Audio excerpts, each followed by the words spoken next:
Hello all, welcome to the webinar. As you know, this webinar is in honor of the roughly 270,000 school counselors across the country that work to guide and encourage students every day. Our presenters are Tony Carnevale, who is the founder and director of the Georgetown Center on Education and the Workforce, Nicole Smith, who's the chief economist here at the center, and I am your moderator, Jennifer Landis-Santos. Our agenda for the next hour or so is to provide you with the specific competencies employers are looking for and some history on how these competencies have changed over time. These competencies are based on ONET, which no doubt many of you are familiar with thanks to the Bureau of Labor and Statistics. ONET provides information on growing occupational industries and can be found online at onetonline.org.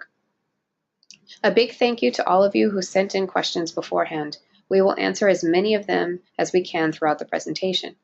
Several questions we received have to do with helping people communicate competencies on resumes. We will discuss that towards the end of the presentation and provide an infographic handout for your reference. We received several questions about certificates and degrees, and unfortunately that is beyond the scope of today's topic, but we will offer a webinar on that in the future. By signing up for this webinar, you will be added to our mailing list and will automatically get that announcement when we have it. In case you missed something, this webinar is being recorded and it will be posted on our website at cew.georgetown.edu. We will answer any questions today at the end of the webinar, so please click to send us your questions. Without any further delay, we will get started. Hi, or rather good morning or good afternoon, depending on where you are, east or west of the Mississippi. I'm Tony Carnevale, the director of the Georgetown Center on Education and the Workforce, and my welcome to our webinar. I understand that many of you are educators and counselors who help students plan their schooling, but also their careers. In the 70s, most American workers had high school degrees or less, and most of those high school grads and high school dropouts were in the middle class and doing just fine back in the day. All that changed beginning in the 80s. Since the 80s, the value of a college degree over a high school degree has more than doubled.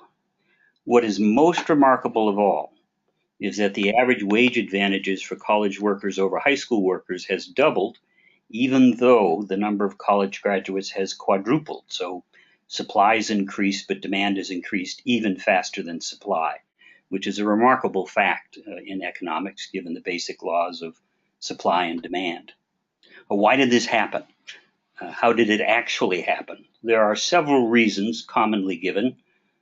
First, Americans got richer and demanded more and better products and services, and it turned out that making more and better products and services required more and better educated workers. That is the summary fact in much of what I'm about to say. A quick fact about that. In the United States, economic output per person went from $13,000 per person in 1947 to $27,000 per person in 1980 to more than $55,000 per person today. So we have more money in our pocket, and we're looking for things to spend it on.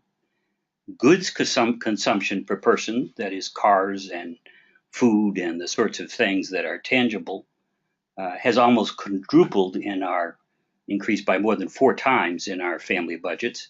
But there was still a lot of money left over to buy services like healthcare, education, and personal financial services, and that's where the extra money went. In part, that was because people had more money, and in part because goods like food and cars got a lot cheaper.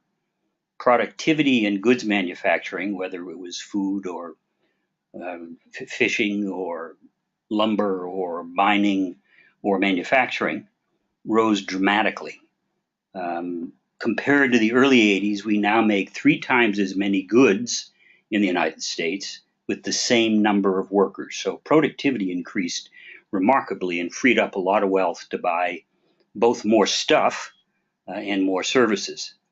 The shift from factory and farm jobs to more education-intensive services has been truly impressive. For example, between 1947 and 2007, consumption in goods that were fished or farmed or manufactured, things like food, clothing, transportation, dropped from 56% of the average family budget to just 27% of family budgets. Over the same period, spending on education-intensive services like healthcare, financial services, professional services, and education increased from 45% to 74% of total household consumption. The shift to a service-based economy, in the end, simply requires deeper and broader competencies. And that's been our experience since the early 1980s. Roughly after the 1980-81 recession, this transition became very fast and very powerful. And obviously, providing services requires new kinds of skills, personality traits like empathy for others. In designing things, you don't make the car for another engineer, you make the car for a consumer. And interpersonal competencies, those softer competencies used at the interface with colleagues, clients, or customers. A second reason for the growing value of skill at work, and hence the value of education at work, is the shift away from producing low-cost standardized goods and services towards new kinds of consumer value. Our real strength as an economy through the 1970s was that we could make standardized goods cheaper and cheaper and cheaper. But as people got more and more money and as the consumption basket shifted to services, people wanted more than low-cost standardized goods. Families with more money and less time wanted more, especially two-earner families and single-parent families. They just didn't want more goods and services. They also demanded more quality, and quality was an issue in the American economy in the late 70s. They wanted more variety, more choices, not just 2 kinds of chicken soup, but they wanted to choose between 25 kinds of chicken soup, some of it without chicken. They wanted more customization. When you bought something, or especially if you bought a service, you want it customized to your wants and needs. And everybody wasn't one size fits all anymore, even in things like clothing became much more tailored. More convenience, that is, nobody wants to spend hours and hours shopping. People want things delivered to them in convenient ways because they were short on time. And then people wanted constant innovation and novelty. Expectations for innovation and novelty have skyrocketed in the American society. We get a new tech toy every week, and we got 600 channels with nothing on worth watching on TV. But the choices alone, the expansion in our ability to customize our wants and to make choices among a broad array of offerings has really been a revolutionary change in the everyday lives of Americans. Delivering on these new kinds of consumer expectations requires employees with deeper and broader competencies. If you make the same thing every day over and over again, you don't need very expansive skills, especially if the machine does a lot of the work for you. We don't live in that world anymore. For example, if you're going to provide the highest quality products and services, you will certainly need employees with deeper and broader knowledge, skills, and abilities, the kind of cognitive things that we all learn before we go to work. But they will also need personality traits like conscientiousness and the ability to take responsibility for the final product or service, irrespective of what their job assignment is. If you've got a "it's not my job" attitude, you probably aren't doing your share to assure quality products or services where you work.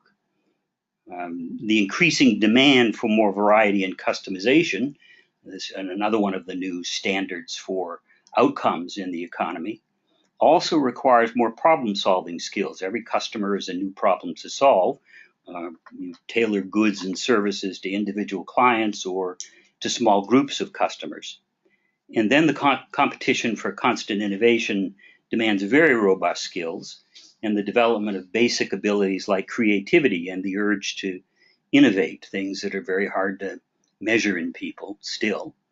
And the new competition based on speed and innovation, that is, getting to market first with the next new big thing, is about more than delivering the pizza fast.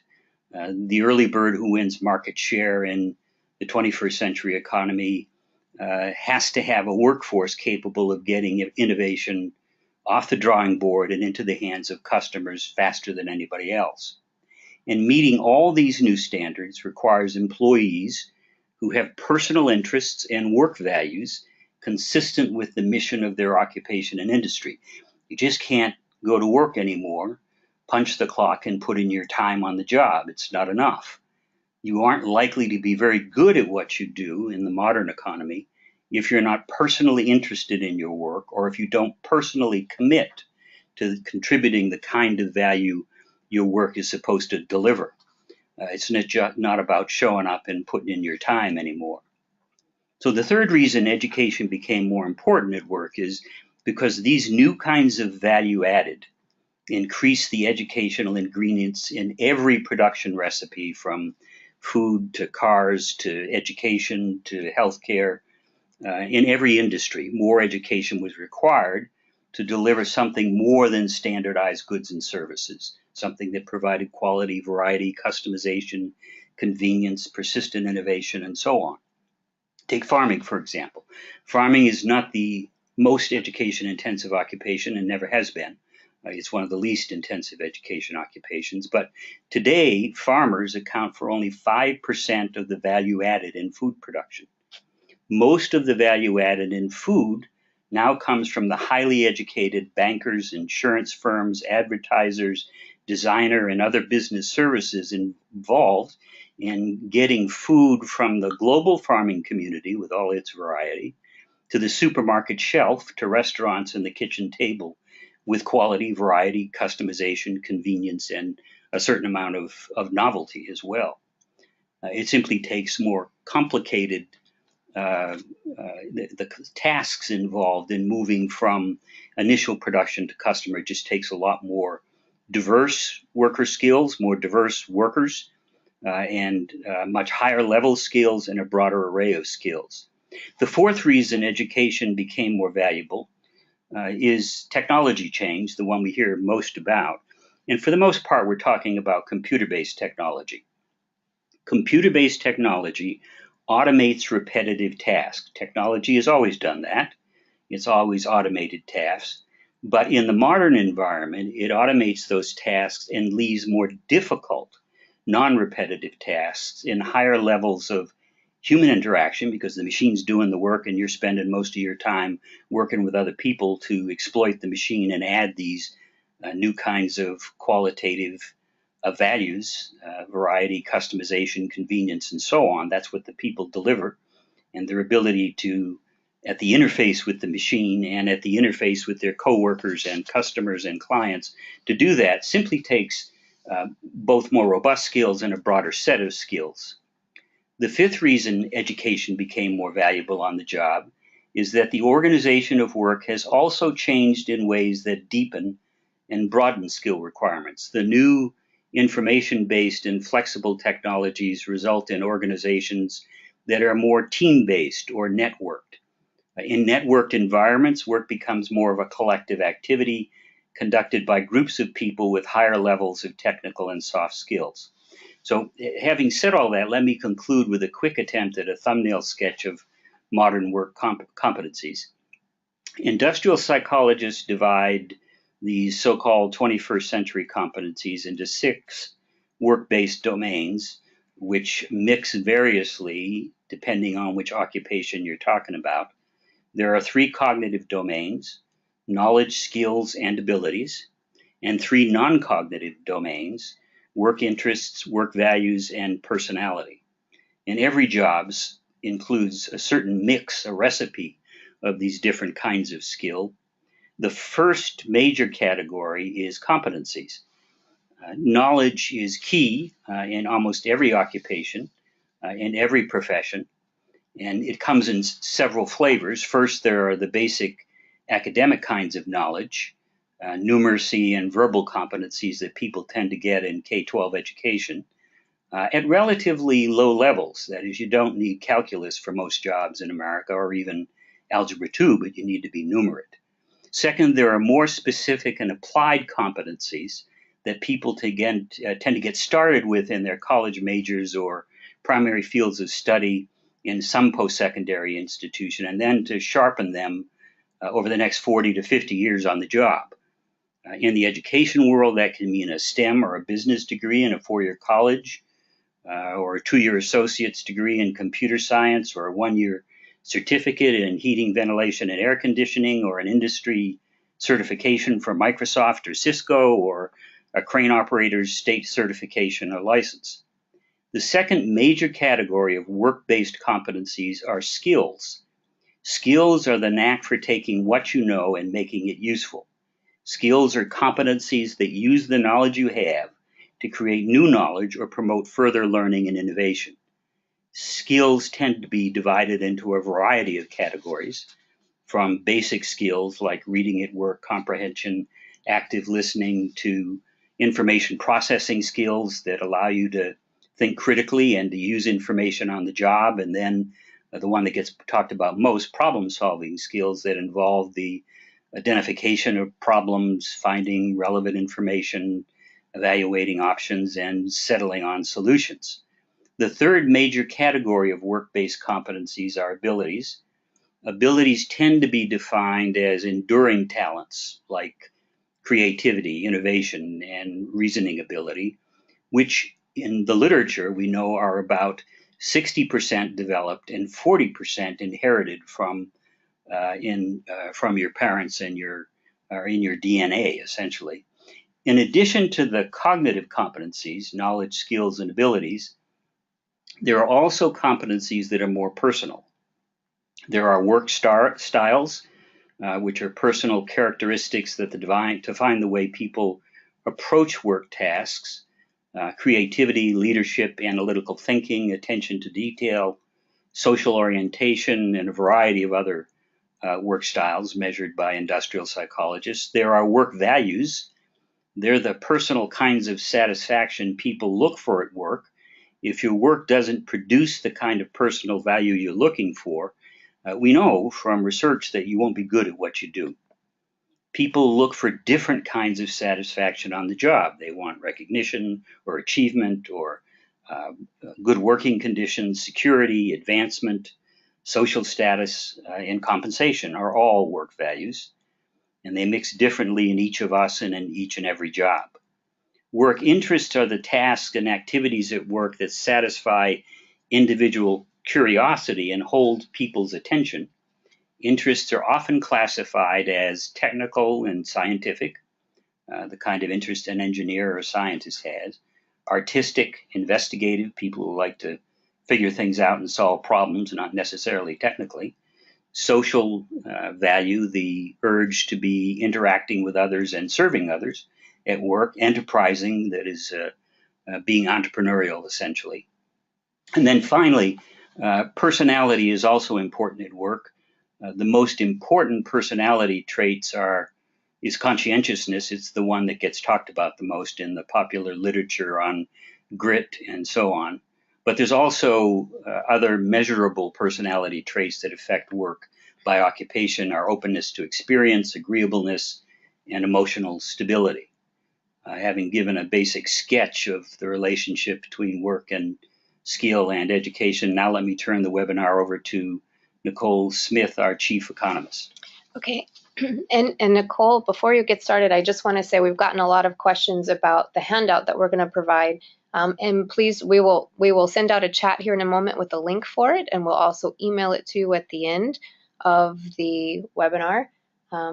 And Tony, just a quick clarification, when you are talking about college degrees, you mean a four-year degree?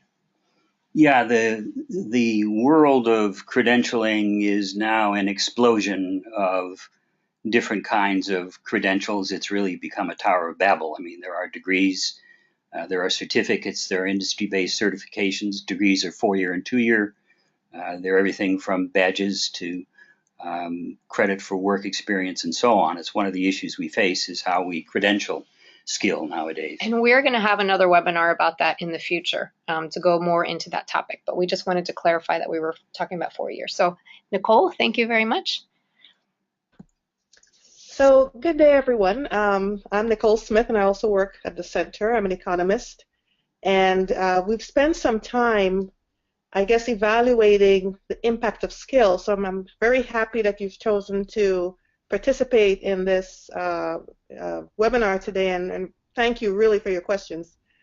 So we've moved on to a slide here that is telling us a little bit about how competencies have changed over time.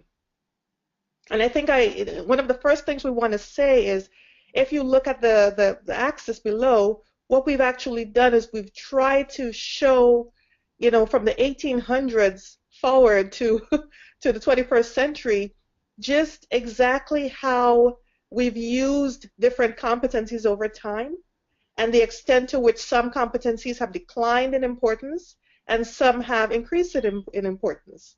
So the intensity and the use of skill by occupation over time significantly reflects the extent to which we use our brain versus brawn in our production model.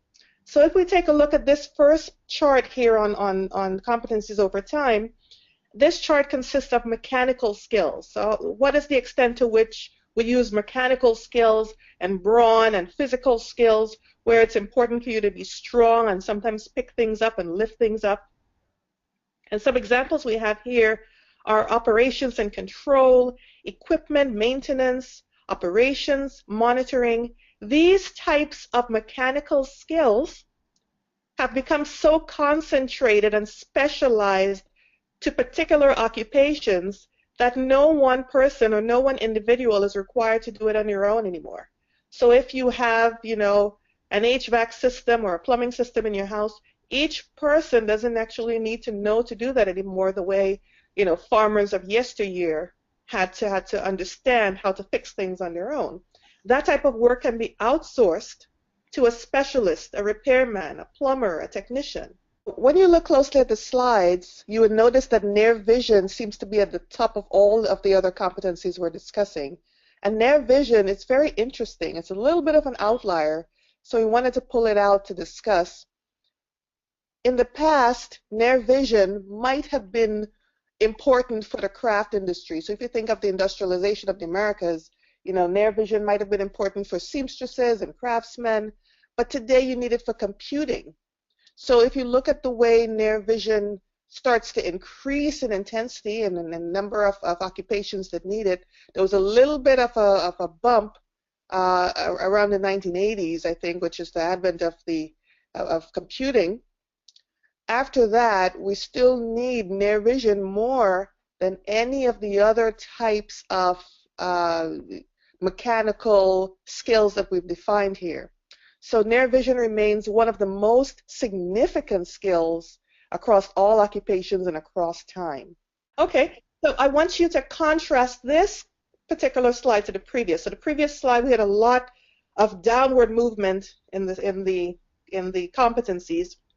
Here we have a lot of upward movement. And what we're observing is, if we contrast the decline in mechanical skills to the rise in analytical skills.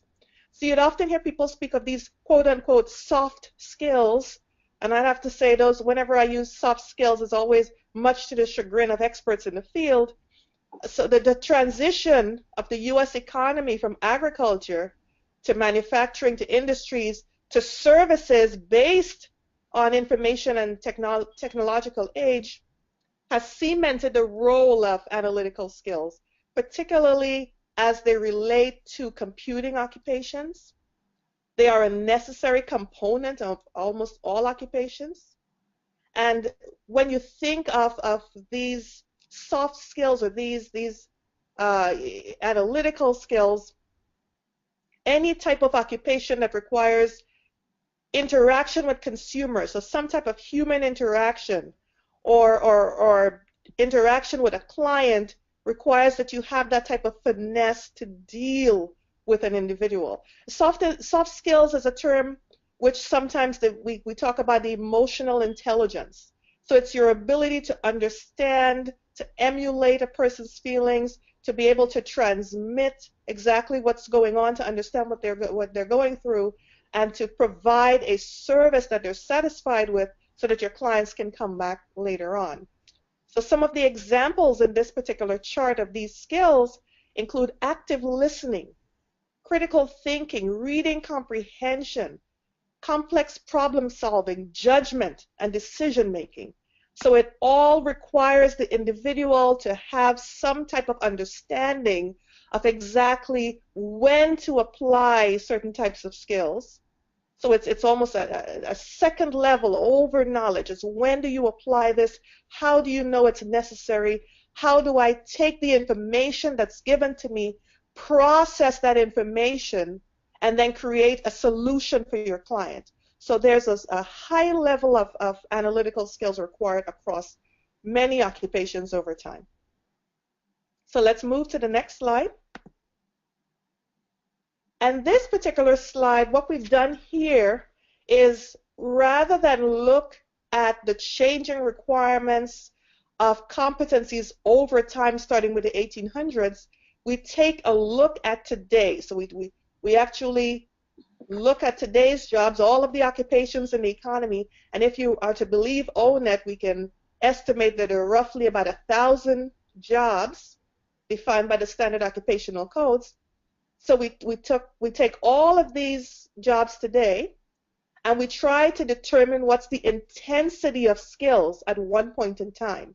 So even if we talk about knowledge skills, then how much of that knowledge do we need? And this is important as well. It depends on each occupation. So the amount of math required for an engineer and how much math is used intensely for an engineer is certainly going to be different to the amount of math used by a chef, although a chef will also, of course, need some type of knowledge of mathematics in order to be able to distinguish between the ounces and the pounds for the cake recipe. So in this particular chart, the first thing I want you to do is to pay attention to the y-axis or some of these knowledge competencies. We start off with business management and governance, information infrastructure, security and transportation, science and mathematics, English language and humanities. These are in fact knowledge factors. And then when you look at the y-axis, 0, 20, 40, 60, 80, 100%, and then we have a color coding system here, blue, red, green, and purple, going from not very important at all to somewhat important, important, or very important. For each of these knowledge competencies, we have some information here about how much of it is needed. So we still have food production as an example, but if we were to compare this chart to a chart, let's say in the 1800s, you would find that that food production column or that row, which shows a really large proportion, I would say about close to 70% being not important, because food production is so concentrated, so mechanized into a smaller fraction of the workforce that it's not really important. Most of us don't produce our own food. We go to the supermarket and we purchase it. So the fraction of jobs that would consider food production as extremely important would be very, very small. So here, when we talk about the knowledge factors, and knowledge here is sort of rote learning. It's the things that you can learn in a school, in an academic environment. Think of knowledge as the bedrock required for application within a type of context. And once you look at that and you compare it to the intensity, we find, for example, that business skills are much more important. If you look at the business management skills, you have a larger fraction of people who need it, so it's very important or important. So if you look at purple and green, there's a large fraction of that row that's significant compared to, let's say, science and mathematics.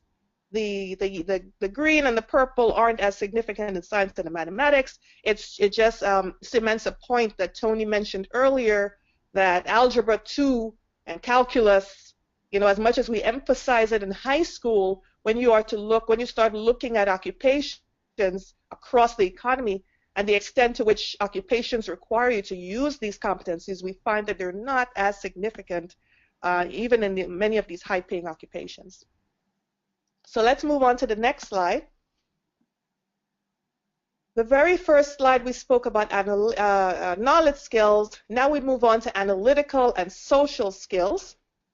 So what skill? Tony really defines skill already. It's a learned ability. It's a learned ability to carry out a task with some predetermined results, often given within some amount of time, energy, or both. So if you were to take your skill, so your knowledge is something that's a rote learning. It's the bedrock for skill. The skill is that ability to use that knowledge for an outcome. In this particular slide, we find that analytical skills, managerial skills, and social skills are very, very important, are extremely important, or very important, purple here, in 15 to 22% of all occupations.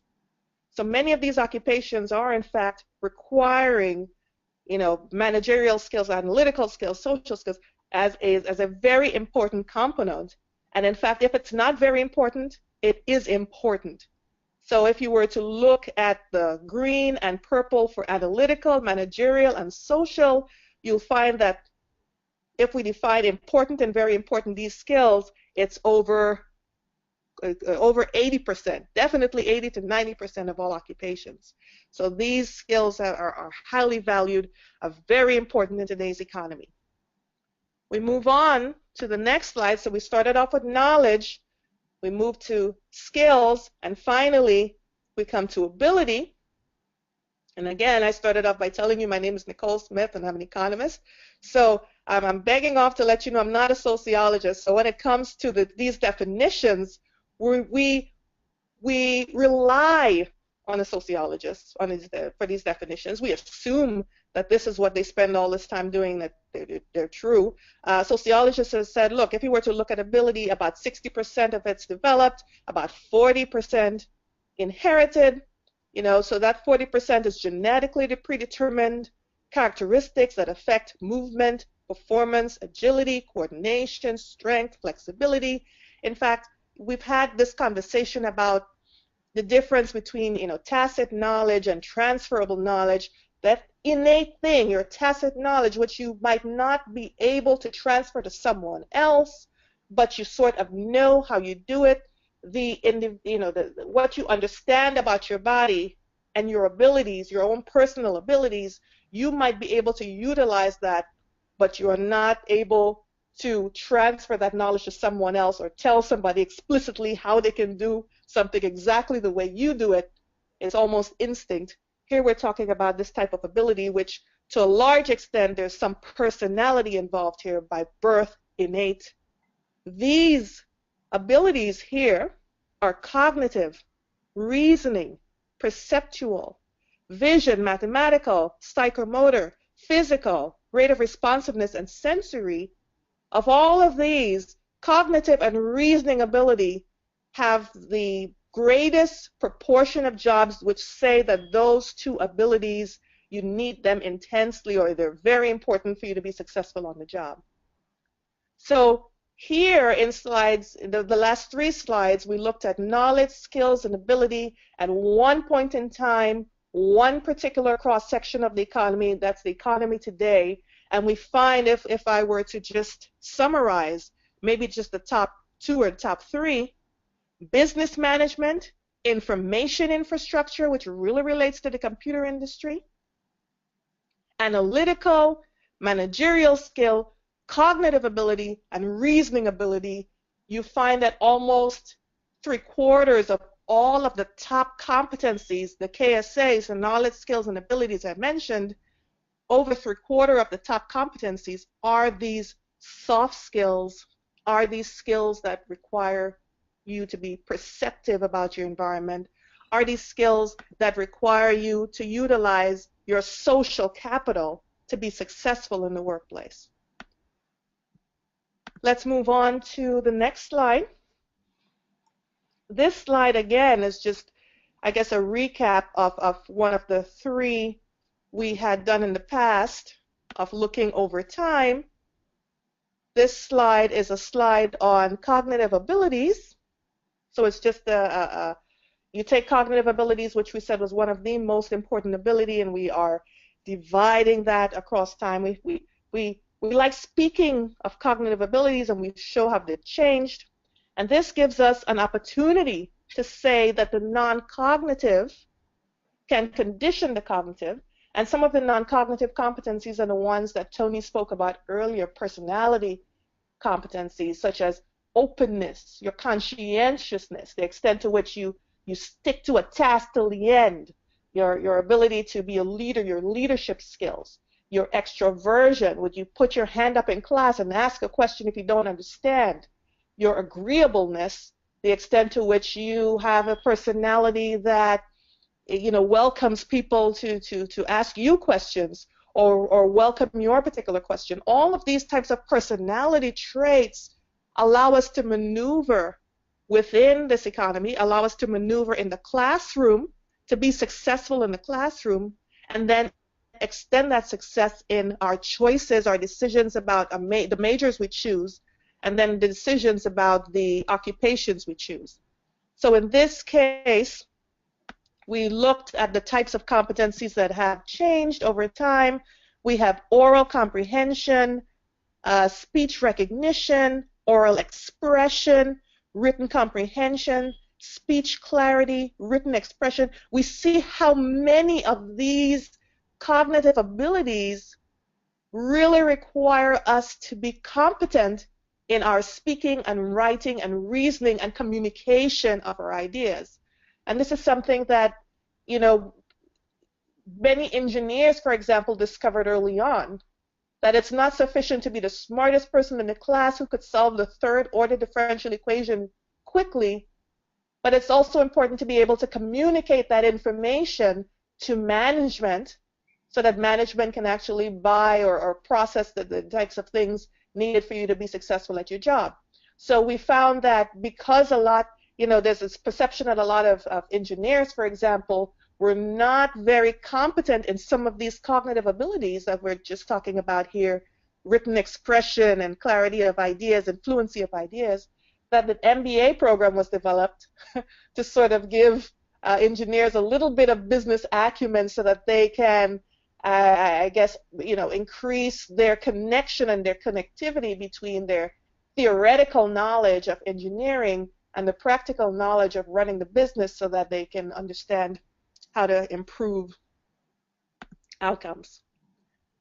So if we move on to the next slide, I guess this is the slide that Jen had said most people had questions on. After all of this discussion, after the last 40 minutes of telling you how competencies have changed over time, which knowledge, skills, and abilities have increased, which have decreased, which competencies matter over time.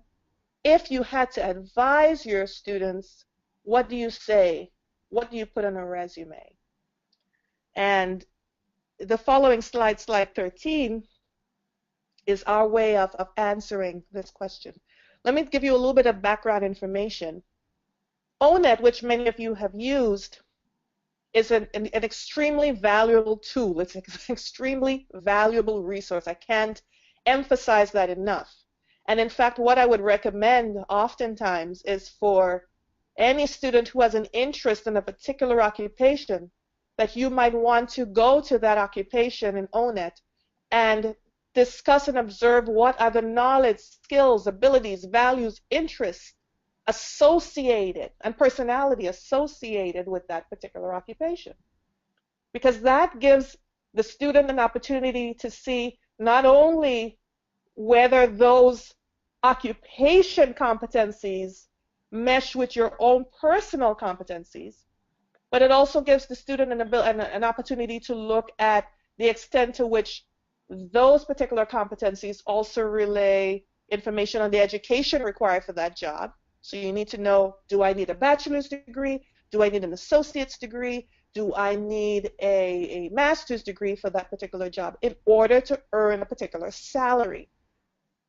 I think very often we spend so much time, and this is not to minimize the significance of this, but we spend so much time developing our own inner interests and values and relating those interests and values to the type of job that we want, that we don't spend enough time to say, well, okay, even if we were to match our interests and values to the job that we like, what type of career would that afford me, and what type of wages and ability to move upwards and promotion abilities and upward mobility and a long-term career would this particular job offer me.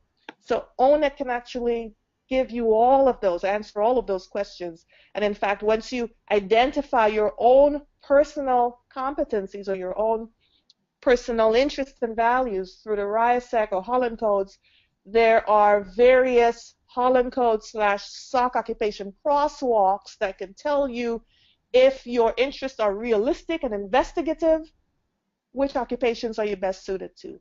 If your interests are artistic and social, which occupations are you much suited to? And once you know that, you can know the wage. But back to this particular slide, while ONET tends to be general in defining competencies, this particular slide is specific. So the way we got this information is we went to online job postings in real time. So we took about 12,000, one extraction in 1 month in time, about 12,000 job postings online for various types of jobs, and we were able to parse through the use of a third-party company called Burning Glass. We were able to parse out from them what are those keywords under the competencies and skills required for that job, must have these skills. What are these keywords that appear time and time again? And these keywords we were able to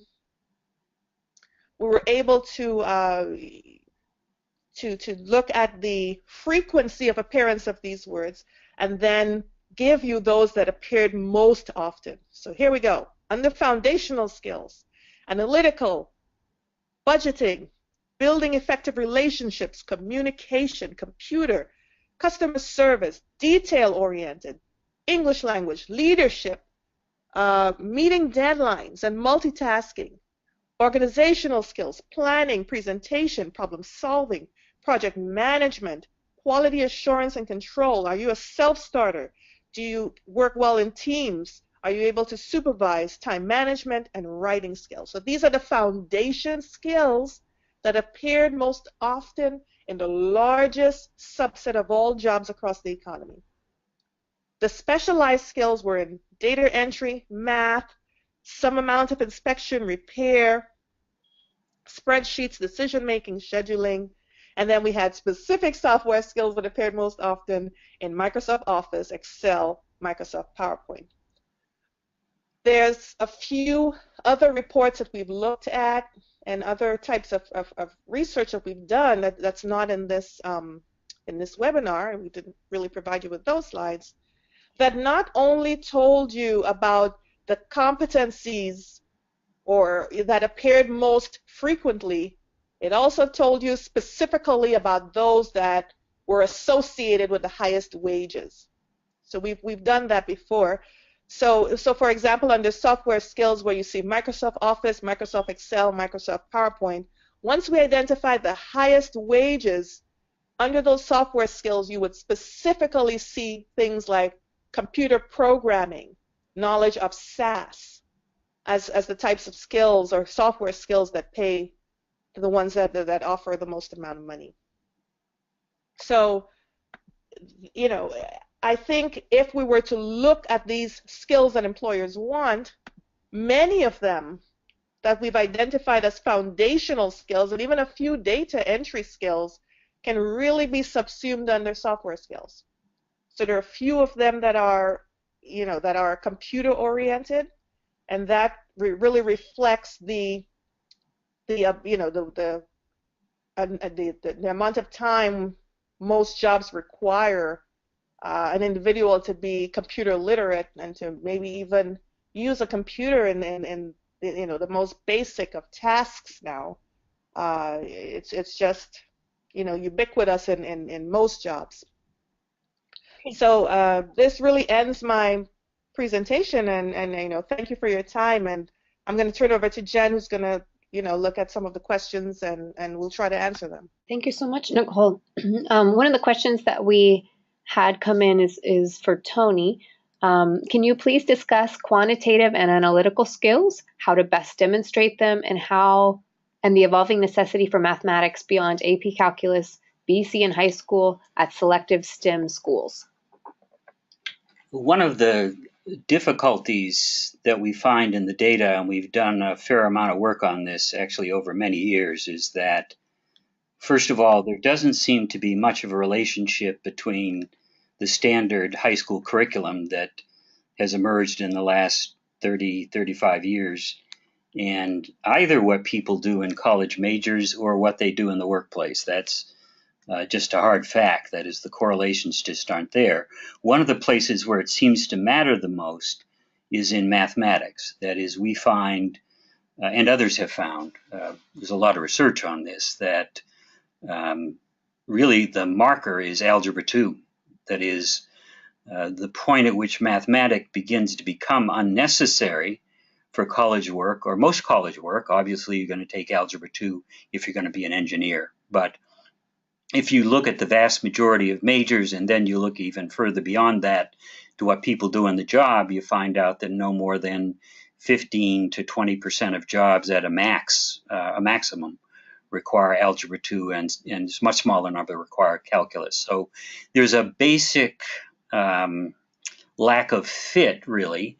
The usual answer on this is what people require is numeracy and statistics. That is, a facility with mathematics, not much past Algebra 1, frankly, in most jobs is really the dominant math requirement. On the other hand, if in high school you don't take Algebra 2 and calculus, you're probably not going to become a scientist. So those courses are offered and more taken by all students. The concern is that those courses become gatekeepers and not really necessary, and artificially reduce opportunity for people to move into particular careers. Great. Okay. Thank you. Nicole, as counselors, what types of hands-on learning experiences should we encourage our students to participate in to assist them with enhancing their value to employers? The best answer I have for these types of hands-on learning, I think, would be some type of apprenticeship program, or if our students are able to participate in some type of internship program, because there are just some occupation or even business and firm specific skills that you really can't teach in a classroom. We recently released a report on working learners, which sort of looked at students from age 16, so even those in high school, all the way to mature workers who were in the classroom simultaneously while they were working. And many of these students in subsequent interviews and data analysis felt that the best bang for their buck happened when they were able to use the theoretical knowledge they had obtained in the classroom and put it in in a real world example in the workplace. So the apprenticeship program and the internship program actually are the best examples I can think of for you to really develop those skills, utilize those skills, maybe even get us a chance to understand if this is really something you want to do long term. I've seen many people think that they really like a profession until they have hands-on experience outside of the classroom. So I think we should, to the extent that it's possible, really encourage students to really get their feet wet and participate and get those internships early on if they can. Great, thank you. And so we're going to try and keep it brief to answer as many possible questions as we can. How can regional accreditors ensure that universities and colleges are meeting the workplace requirements of certain competencies and skills? Tony? The short answer to that is that accreditation as presently constructed in America for post-secondary education is very much focused on the supply side. That is, whether you've got a number of PhDs in your teaching force, how good are your chem labs, sorts of things like that. that really have nothing to do with the outcomes in higher education. That is, whether you graduate, whether you get a job, whether you get a job in your field, how much money do you make, was it worth the investment? So from a purely economic point of view, we are fairly rapidly moving towards a system in which all college majors will probably, this is already happening in for-profit schools by law, that colleges will have to be transparent in any post-secondary institution, whether it gives a badge or a certificate or a degree, will have to be transparent in showing the students and people who pay for the, like government officials who are worried about how much all this costs, have to be transparent in showing the employment effects of particular programs, keeping in mind that programs are very different than colleges. That is, colleges have programs, but really the operational level in post-secondary education is at the program level. You don't get a job because you went to pick a particular college, you get a job because you took a particular major. Okay, and thank you, Tony. We have a brief survey here. If you all wouldn't mind taking a moment to fill it out, it helps shapes the direction of future webinars and gives us feedback on this one.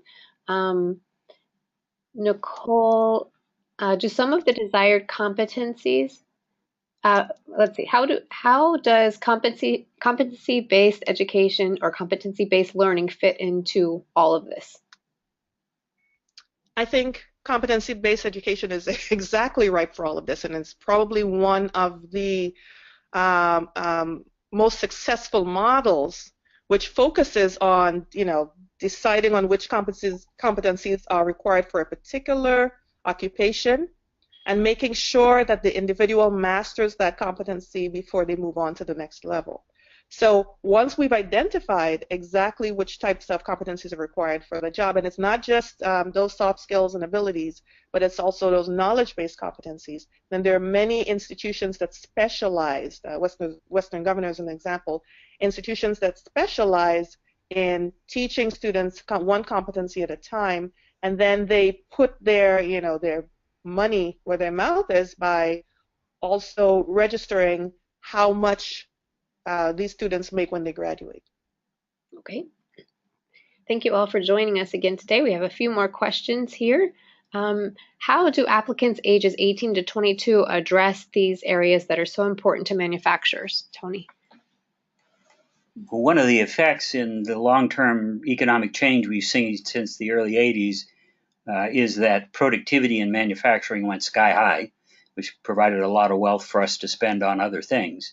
And what happened then was we moved from part of the reason that it went so high was, or major reason was technology, also different forms of business organization. But and what we now know is that the skill that you require in manufacturing is really a technician level skill. It used to be in the old days that you learned that on the job. Nowadays, more and more, not always, but more and more, that technician level skill is something that you learn at a community college or a technical institute, so that more and more the entry level skill requirement for high-tech manufacturing jobs is a certificate, an industry-based certification, or a 2-year Associate of Science or Associate of Applied Science degree, so that the technical dimension on manufacturing is very important, but of course so are all the other kinds of teamwork, kinds of skills, because the machine does more and more of the repetitive work, and the individuals are left working with each other to exploit the power of the technology. Okay. Someone asked, what was the website we mentioned to research your personal competencies? And I think that was ONET. Yes, we were talking about ONET. Mm-hmm. So the address for ONET is onetonline.org, and they match your interests up with occupations. You can either start with your interest and look at the occupations, or you can look at things that you like to do. It's very user friendly for students. Can you address the different roles that degrees versus certificates will have on the future of the workforce, education, and businesses? Well, it's a new ball game in the sense that it is still true that the more education you get, on average, the better off you are. So if you get a BA degree, on average, you'll make $1 million more than somebody with a high school degree. And if you get a graduate degree, it'll be 3-4 million more. And if you get an AA, it'll be 300,000-400,000 more than a high school graduate, and so on. But what is more important than that, and what has changed even more, is that it really depends less and less on your degree level and more on what you take. What you make is driven largely by what you take now. That is, it's the field of study that drives your career. Not always, but and in education, truthfully, field of study, educators have adapted to this somewhat, keeping in mind that most graduate degrees are in very specific fields and tie to specific jobs. 80% of bachelor's degrees are either in STEM, business, education, healthcare, industrial arts, or social services of one kind or another.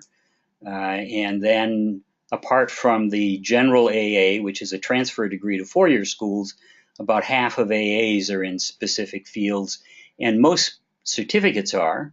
There are some certificates, mostly male-dominated, that will make you more than the average bachelor's degree, and 30% of the AAs make more than the average bachelor's degree. So there's much more texture and detail in the game now, and you need a lot more information to make your way from schooling to work. Not that that's the only reason you go to school, but it's certainly one of them. Someone asked about the publication we were referring to called Learning While Earning, and that's on our website at cew.georgetown.edu.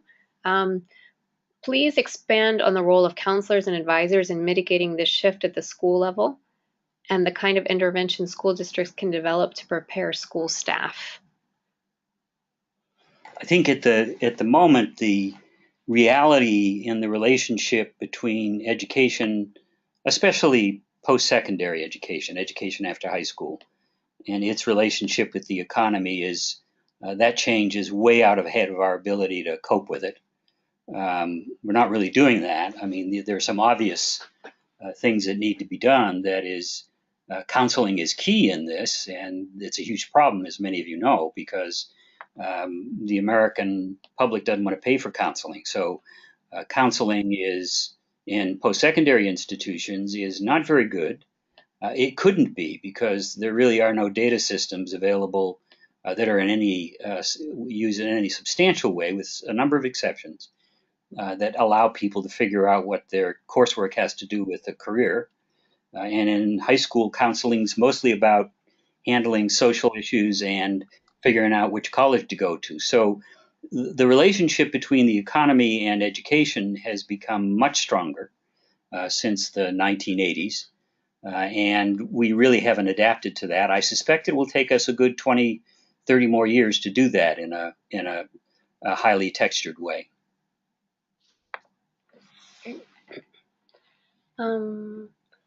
Nicole, many high schools stress community service projects and hours. From your research, how important is this? Well, we actually use what data is available in the data set, and there's nothing that really focuses on the extent to which you need community service. However, to the extent that community service improves your ability to work in teams, and it improves your ability to develop some of your analytical skills or some of your oral communication skills, then that's still valuable, and it gives high school students an opportunity to add something to their resume to show that they have been involved, from the beginning, and they can develop their portfolio, which might help not only in getting a new job, but also in applying for post-secondary education later on. Great, thank you. What recommendations, Tony, do you have to address the wide disparity of opportunity that exists in public education today in terms of access to resources, experiences, and relevant workplace experiences? We've come to the point in American history and in the history of modern economies where the education system has become, in many respects, a part of the machinery of inequality. That is, we know, for instance, just to give you one statistic that I think summarizes it well, since 1983, earnings inequality has grown in America. Bernie Sanders and a lot of other people can tell you about that. And it is true. But 70% of the difference of the growth in earnings inequality is not about the banks.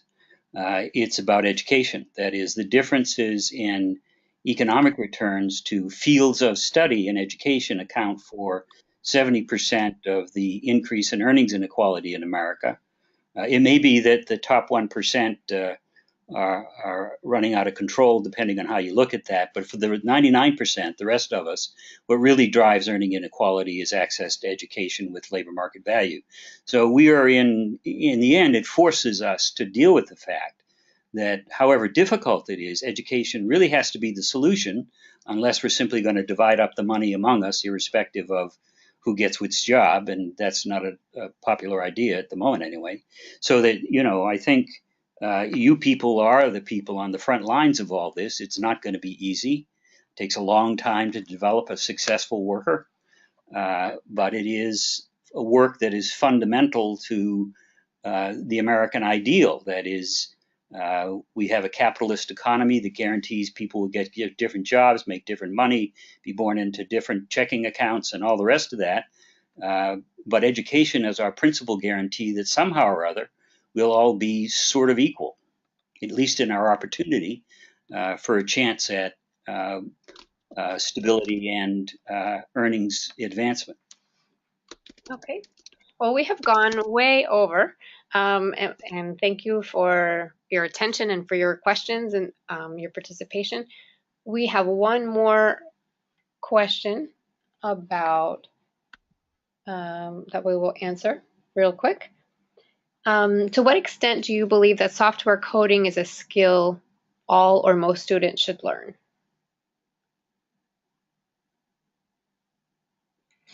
Would you like to answer that, Tony? Coding is one of those cases where the education system was out of sync with the current demands in the workplace, and that's something that's happening more and more. And it's not all the educator's fault. There's a natural process by which an economy changes, and the rate of change in the economy is faster than it's been in any recorded history now. Skill change on the job, task and activity change.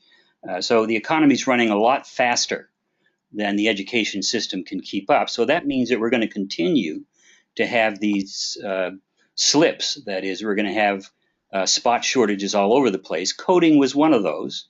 I think I like coding in part because it's something that it requires basic talent, and a lot of people can learn it.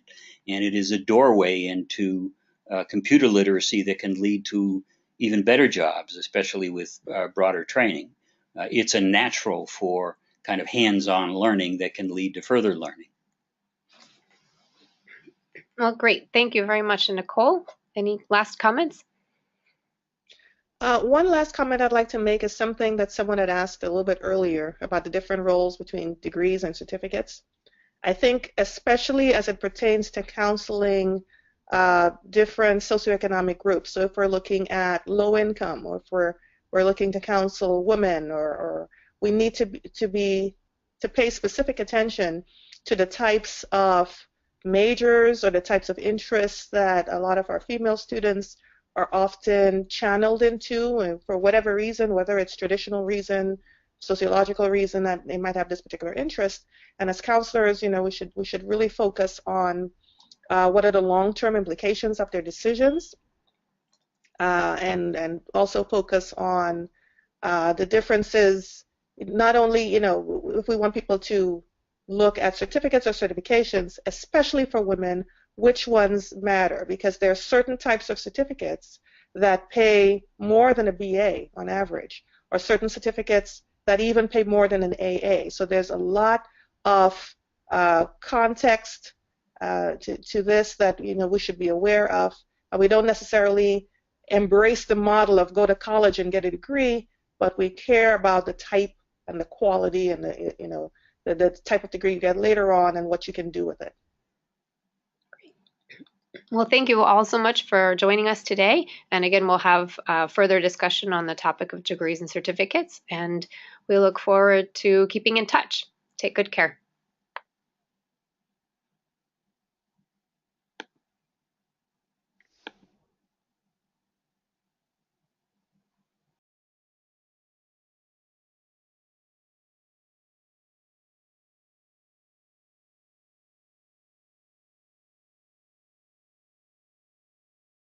You address the different roles that degrees versus certificates will have on the future of the workforce, education, and businesses? Well, it's a new ball game in the sense that it is still true that the more education you get, on average, the better off you are. So if you get a BA degree, on average, you'll make $1 million more than somebody with a high school degree. And if you get a graduate degree, it'll be 3-4 million more. And if you get an AA, it'll be 300,000-400,000 more than a high school graduate, and so on. But what is more important than that, and what has changed even more, is that it really depends less and less on your degree level, and more on what you take. What you make is driven largely by what you take now. That is, it's the field of study that drives your career. Not always, but and in education, truthfully, field of study, educators have adapted to this somewhat, keeping in mind that most graduate degrees are in very specific fields and tie to specific jobs. 80% of bachelor's degrees are either in STEM, business, education, healthcare, industrial arts, or social services of one kind or another. And then apart from the general AA, which is a transfer degree to four-year schools, about half of AAs are in specific fields, and most certificates are. There are some certificates, mostly male-dominated, that will make you more than the average bachelor's degree, and 30% of the AAs make more than the average bachelor's degree. So there's much more texture and detail in the game now, and you need a lot more information to make your way from schooling to work. Not that that's the only reason you go to school, but it's certainly one of them. Someone asked about the publication we were referring to called Learning While Earning, and that's on our website at cew.georgetown.edu.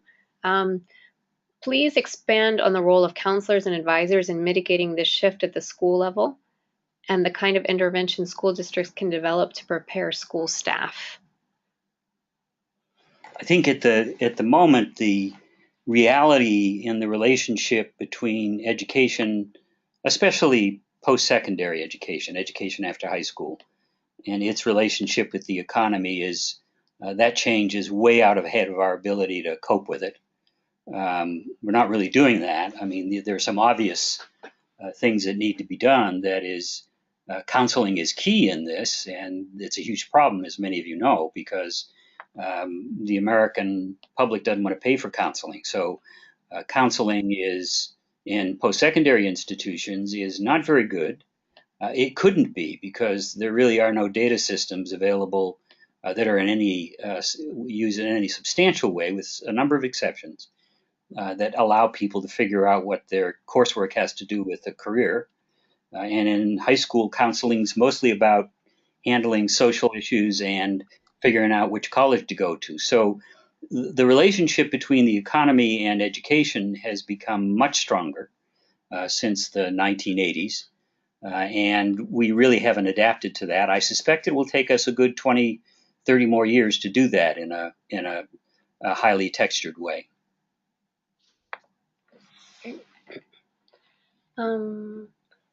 Nicole, many high schools stress community service projects and hours. From your research, how important is this? Well, we actually use what data is available in the data set, and there's nothing that really focuses on the extent to which you need community service. However, to the extent that community service improves your ability to work in teams, and it improves your ability to develop some of your analytical skills or some of your oral communication skills, then that's still valuable, and it gives high school students an opportunity to add something to their resume to show that they have been involved, from the beginning, and they can develop their portfolio, which might help not only in getting a new job, but also in applying for post-secondary education later on. Great, thank you.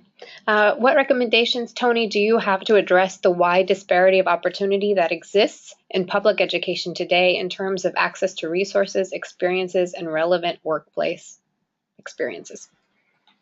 We've come to the point in American history and in the history of modern economies where the education system has become, in many respects, a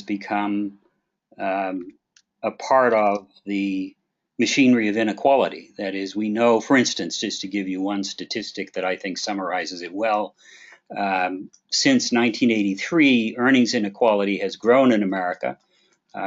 Bernie Sanders and a lot of other people can tell you about that. And it is true. But 70% of the difference of the growth in earnings inequality is not about the banks. It's about education. That is, the differences in economic returns to fields of study and education account for 70% of the increase in earnings inequality in America. It may be that the top 1% are running out of control, depending on how you look at that. But for the 99%, the rest of us, what really drives earning inequality is access to education with labor market value. So we are in the end, it forces us to deal with the fact that however difficult it is, education really has to be the solution, unless we're simply going to divide up the money among us, irrespective of who gets which job. And that's not a popular idea at the moment anyway. So that, I think you people are the people on the front lines of all this. It's not going to be easy. It takes a long time to develop a successful worker, but it is a work that is fundamental to the American ideal. That is, we have a capitalist economy that guarantees people will get different jobs, make different money, be born into different checking accounts and all the rest of that. But education is our principal guarantee that somehow or other we'll all be sort of equal, at least in our opportunity for a chance at stability and earnings advancement. Okay. Well, we have gone way over, and thank you for your attention and for your questions and your participation. We have one more question about that we will answer real quick. To what extent do you believe that software coding is a skill all or most students should learn?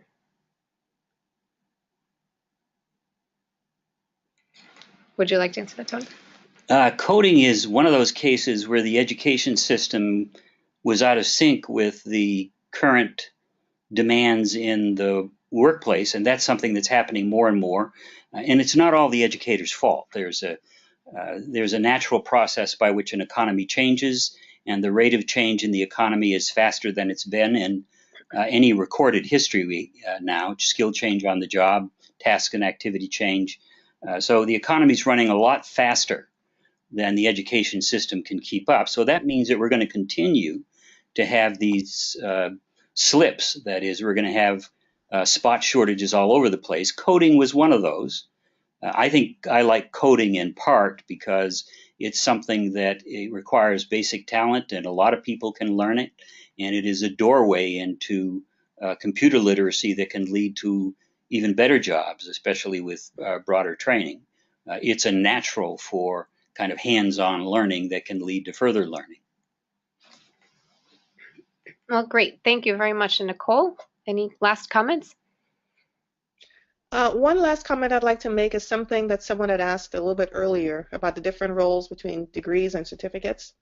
I think especially as it pertains to counseling different socioeconomic groups. So if we're looking at low income, or if we're looking to counsel women, or we need to pay specific attention to the types of majors or the types of interests that a lot of our female students are often channeled into, and for whatever reason, whether it's traditional reason, sociological reason that they might have this particular interest. And as counselors, we should really focus on what are the long-term implications of their decisions, and also focus on the differences. Not only, if we want people to look at certificates or certifications, especially for women, which ones matter, because there are certain types of certificates that pay more than a BA on average, or certain certificates that even pay more than an AA. So there's a lot of context to this that we should be aware of. We don't necessarily embrace the model of go to college and get a degree, but we care about the type and the quality and the type of degree you get later on and what you can do with it. Well, thank you all so much for joining us today. And again, we'll have further discussion on the topic of degrees and certificates, and we look forward to keeping in touch. Take good care.